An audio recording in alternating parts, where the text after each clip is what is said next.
تقوی کا مطلب یہ ہے کہ گناہوں کو چھوڑنا اور نیک اعمال کرنا، نیکیوں کی طرف آگے بڑھنا، فرائض کو پورا کرنا، نوافل کی بات نہیں کر رہا، فرائض کو کم از کم پورا کرنا اور ہر قسم میں گناہ سے بچنا، یہ تقوی ہے۔ ابو ہریرہ رضی اللہ تعالیٰ عنہ سے پوچھا گیا کہ تقوی کیا ہے؟ تو انہوں نے اس شخص سے پوچھا، کاؤنٹر کوشچن کیا کہ تم کبھی ایک ایسے راستے سے گزرے ہو جہاں پہ کانٹے ہی کانٹے ہوں، جہاں پہ جھاڑیاں ہوں، تو تم کس طرح گزرتے ہو اس راستے سے؟ تو انہوں نے کہا کہ میں اپنے کپڑوں کو بہت سنبھال کے اور سمٹ کے گزرتا ہوں اور ہر کانٹے سے بچتا ہوں، کہیں وہ کانٹا چبھ نہ جائے اور میرے کپڑے پھاڑ نہ دے، مجھے زخمی نہ کر دے۔ تو انہوں نے کہا ہاں یہی تقوی ہے کہ تم اپنی زندگی کا راستہ اس طرح گزارو کہ ہر ایک گناہ سے کانشیس رہو اور اس گناہ سے بچنے کی کوشش کرو، یہ تقوی ہے۔ اللہ اکبر، کتنے پیار سے سمجھا اور کتنے اچھے طریقے سے سمجھایا۔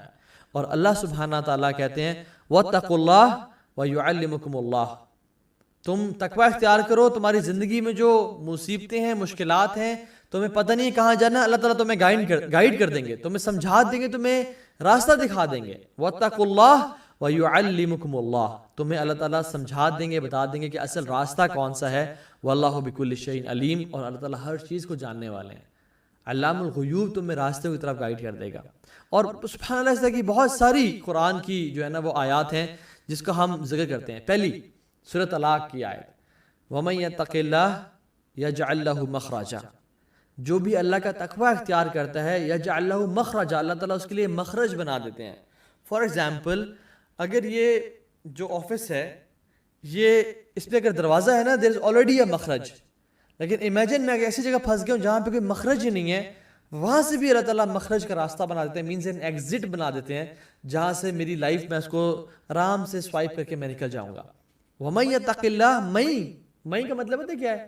جو شخص بھی تقوی اختیار کرتا ہے، جو انسان بھی، چاہے امیر ہے، غریب ہے، بڑا ہے، چھوٹا ہے، کالا ہے، گورا ہے، عرب ہے، عجم ہے، جو بھی تقوی اختیار کرے گا، یجعل لہ مخرجا، اللہ تعالیٰ اس کے لیے راستے بنا دیں گے، چاہے اس کو نظر نہ آ رہا ہو، چاہے اس کو پتہ نہ ہو کہ سبحان اللہ میری جو زندگی ہے وہ آگے کہاں جائے گی، مجھے تو اندھیرے اندھیرے نظر آ رہے ہیں، مجھے تو مشکلات ہی مشکلات نظر آ رہی ہیں، لیکن اللہ تعالیٰ اس کے لیے راستے بنا دیں گے۔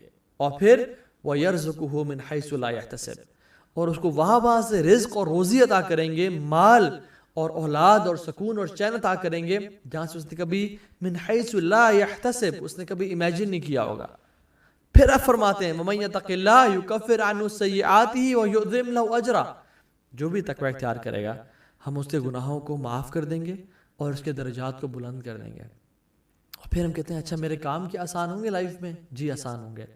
اللہ تعالیٰ فرماتے ہیں وَمَن يَتَقِ اللَّهَ يَجْعَلْ لَهُ مِنْ أَمْرِهِ يُسْرًا، جو بھی تقوی اختیار کرے گا ہم اس کے کاموں کو بھی آسان کر دیں گے۔